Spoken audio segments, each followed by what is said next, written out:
I'm Sydney Wyatt from Honeywell Energy and Sustainability Solutions, and I'm here with Daniel Yergin, Pulitzer Prize-winning author, vice chairman of S&P Global, founder of CERAWeek, and author of his latest book, The New Map: Energy, Climate, and the Clash of Nations, to get his perspective on the energy landscape. Daniel, thank you so much for being here today. It's an honor to be with you. Thank you. So I'd really love to start us off just talking about how the growing demand for energy, whether it's related to the population growth, economic development, and so forth, what kind of things can policymakers be doing to ensure that we have a stable energy supply? It's a whole range of things, and you're quite right. Energy demand is going to grow both because of population, but also because of rising standards of living around the world. If you compare the energy uses in a developing country to a developed country, it's much, much smaller. So those two forces that could converge. There are a whole host of things. One thing that's a big issue is permitting, being able to get things built. It can take decades to get things done, and sometimes they never get done. I think secondly is supporting technology. It needs to be reminded that the relationship between government support for basic science and universities and then the commercialization, the innovation that goes on in the private sector by companies like Honeywell, how important all of that is. So I think those are two of the big things. And I think a third thing is recognizing there's not a single solution. You've really got to be ecumenical across the board because the energy challenge is a very big challenge. Absolutely. There's not just one thing we can do to get it there. And to your point about permitting, kind of making things take a little longer, I just read your most recent article that discussed the net zero struggles to 2050. And one of the things you pointed out was just the length of time that some of the things historically have taken. So, it took 200 years for coal to displace wood. And then it took another 100 years after that for the next displacement of coal. And so what's your take on what's next and how long Well, that's gonna first, take? I think the word energy transition has been out there for a long time, and it was writing the new map. I said, well, everybody's talking about energy transition. What is an energy transition? And went back and looked at the history of it, and just realized how long it is. Going back to, I date the beginning of the energy transition to a specific month in a specific year, January of 1709, when this English metalworker figured out you could make iron better using coal rather than wood, and how long they took. The other thing is it's not a transition, it's evolution, and it's an energy addition because of continual resources. You mentioned oil overtook coal as the world's dominant energy source in the 1960s, and today the world uses 3 times as much coal. So it's all of those things are rising at the same time. And so I think there's a need to reframe and rethink energy transition and realize how complex it is and the range that it involves. Completely agree. I know when I read that about the coal, I thought, wow, so it was displaced as the leader, and yet even from that time till now, there's 3 times more Yeah, of yeah, it being yeah. used. So it really does demonstrate that It's it's energy, multi. and yeah, it's energy transition is multidimensional, and it's energy addition at the same time. Absolutely. Shifting gears a little and talking about kind of the geopolitical nature of our current environment, what strategies can countries be implementing as we're thinking about renewable energy in the current environment? Well, I think it has changed. One of the things that came through at our CERAWeek conference this year, we have what's called the Technology Agora, where there were several thousand people there. There were almost 250 startups there, but the sense that they need incentives, they need support to get going, but they have to also be really looking at the marketplace to drive them. And that's the test, and that's gonna be more challenging, at least in the current environment, than it was a few years ago. You have 250 startups, not all of them are gonna make it, only a fraction of them will make it, and a lot of different factors will come together. But I also come away really thinking that the heart of energy evolution is technology. Mhm. And, it's the kind of things that Honeywell focuses on, which are the enablers of going forward. And, but, it doesn't happen easily. It does not, and we can absolutely attest to that. I'm really glad you brought up cost because it is something that we at Honeywell face in working with our customers and partners as well, dealing with a lot of first of its kind technology and trying to get financing for those types of very new, very innovative, kind of never before proven applications. So when we're thinking about the financing world in general, what are some of the mechanisms that could be employed to support new investment in some of these areas? Well, I think, obviously, incentives, tax credits, that sort of thing, Hmm. facilitating and we are seeing, I mean, venture capital has had its ups and downs with energy since around 2005, and I think it's realized that it's more challenging, and things in energy take a lot longer than software. And I think that was one of the things the venture capital community discovered. And then we go back to the permitting issues. But it's striking to see nuclear, for instance, has been something that's been mainly financed by government. But there's now maybe estimates vary, but $6 or $7 billion of private and venture capital that's gone into fusion. How, one would not have imagined 10 years ago venture capital going into fusion. But people need to see a line of sight as to where it's gonna go. That's right, and investing in a few different areas to say which ones are gonna hit, which ones won't. And realizing that things will fail, but that's Exactly. also you look at this amazing US economy that going back to World War II, where the concept was developed that the US government would support the basic research, and that was the foundation on which our incredible economy has been built, and so maintaining that is very important so that there are opportunities for people who have ideas that are not in the mainstream, that people don't think are gonna eventuate, that can turn out to be very important. Absolutely, and, when it comes to innovation, it can happen anywhere in the world. When we think about kind of the developed countries versus the developing, how can we better support more innovation in some of the developing regions? I think, well, I mean, you can see it. I mean, most striking. I mean, I guess if we look at the two biggest ones, it's interesting. China now is a pretty much of an autonomous system, and it turns out many more engineers in the United States. I remember 15 years ago being in Silicon Valley, and somebody said, if you're going to do a startup, you have to have both a Silicon Valley and a China strategy. Well, that world is gone. These are two separate worlds. But India, of course, is a Mm. very central place.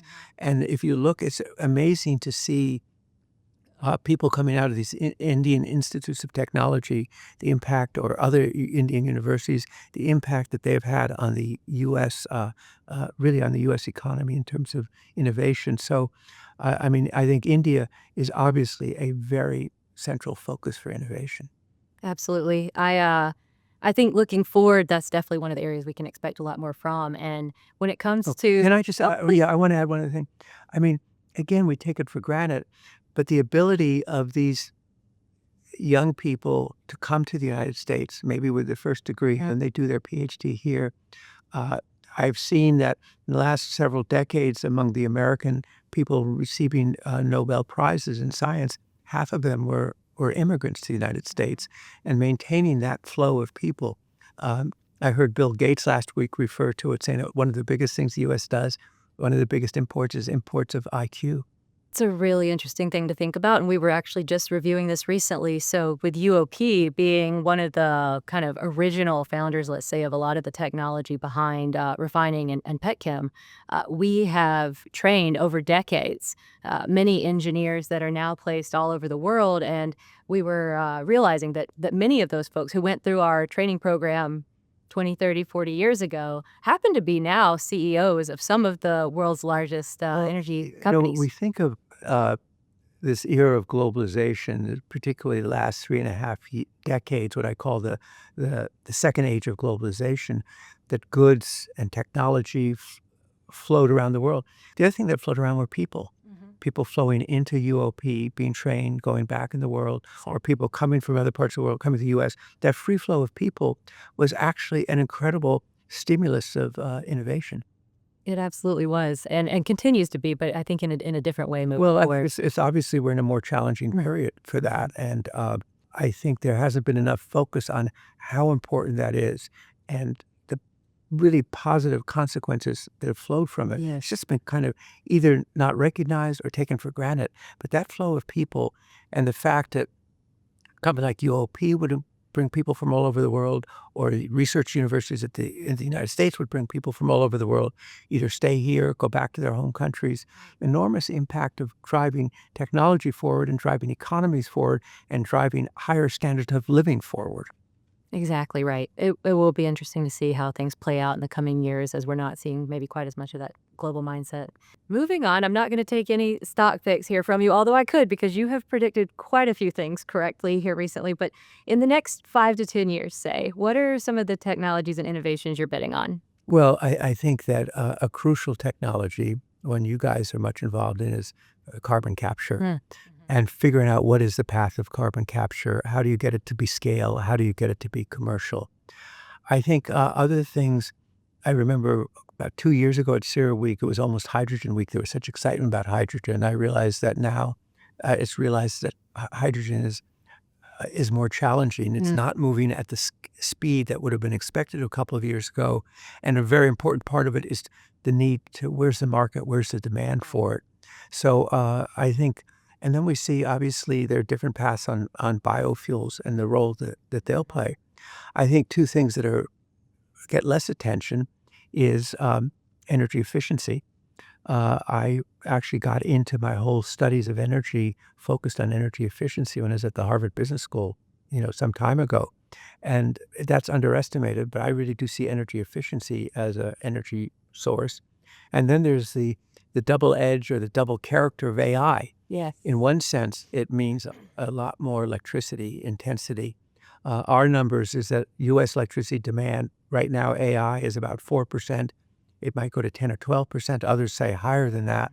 That means, going back to what we said before, energy addition, more natural gas as well as renewables in electric generation. The other side is what impact will AI have on energy demand, on energy production? And I think we're just at the beginning of that. And there may be some very big surprises there.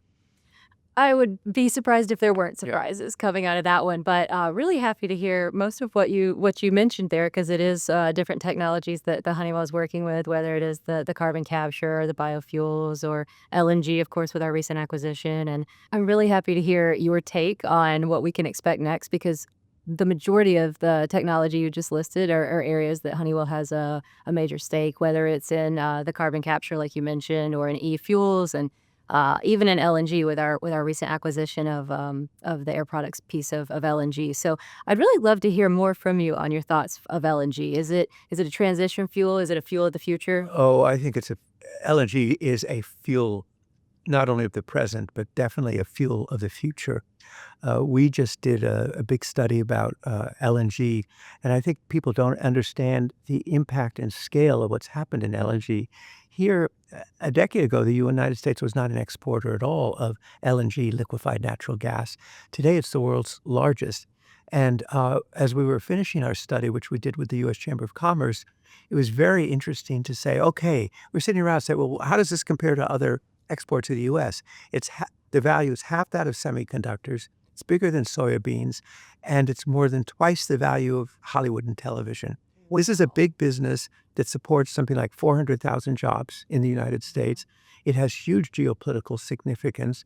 And in our own numbers, we see demand for LNG growing between 50 and 60% between now and 2040. Now, there's some headwinds out there of one kind or another, but basically, this is a business with a lot of momentum. And not only momentum, but I think the position that it puts the United States in from an energy security standpoint is unlike anything we expected or have experienced before. Yeah, if we again wound back the tape 15 years ago, we would see the U.S. very concerned about its precarious position as an energy importer. Now, because of technology, because of innovation, because of people rolling the dice and taking a chance, and both public and private, the U.S. is now the world's largest producer of oil. It's the world's largest producer of natural gas and the largest exporter of LNG. So this gives the U.S. a position in the world in terms of energy security and call it energy influence, energy impact that it didn't have before. And it's been a huge source of stability for global energy markets. So, and I think that LNG it's not, people don't recognize it because it's just something we export, but it wouldn't have come about without the shale revolution, and the impact is global, and it's been very positive, and it's been very positive for the US economy. Absolutely. I think one of my takeaways really in, studying more about the shale revolution was, you can't give up right away, and, even if you have a bunch of naysayers, if you really Yeah. believe in it. Yeah, I mean, I in the new map, I went back to say, where did the shale revolution come from? Mhm. The Permian is this big producer now of oil. I mean, it may be the biggest oil field in the world, Texas and New Mexico. And as late as 2006, the solemn judgment of geologists was a benediction. Its days are over, it's finished. But you had some people, just a small couple of people who were just obsessed Mhm. with the potential. There had been earlier research supported by the US government that somehow you could get oil and then later, well, natural gas, then oil out of this rock. And, people said, give up. It's not going to happen. It took about basically almost 2 decades of perseverance to get there, to finally get it to really get start to commercial scale. And people all along just didn't think it was gonna happen, or to thought it was, the textbook said it couldn't happen. So that's why it's it's important that there be space in the whole innovation spectrum for the outlier, the person who disagrees, who sees things a different way and finds a pathway to continue to go down. Yeah, you never know what the next LNG is gonna be, Yeah. and we have to keep trying. So, it's really been such a pleasure speaking with you. I've got one final question, a little more personal to ask you as we wrap up. But when you're thinking about energy and what's next, when you get out of bed in the morning, what excites you most? Well, I think, what I've always found really interesting and so engaging about the energy field is the breadth of the spectrum. It goes from geopolitics there to technology there. You have markets, you have social. So it's that whole range of things that, kind of synthesizing, seeing them together. And, I do, I wake up even in challenging times, I'm excited about it. It's just constantly interesting, and I think one of the things that I find very engaging, it's constantly changing. Whatever the consensus of 3 or 4 years ago, it's gonna be a different one, next time, and so I think kind of trying to understand and seeing how everything from over there, the geopolitics to technology there and everything in between interact, I find it just constantly, exciting and engaging. I love it. It reminds me a lot of what attracts me to golf, which is you never can master it. There's always something new to learn or try, and, the same is true, I think, in the energy space now Right, moving forward. So, yeah, and uh big time. big time. So, thank you again, Daniel. We really appreciate your time today. Pleasure. Thank you.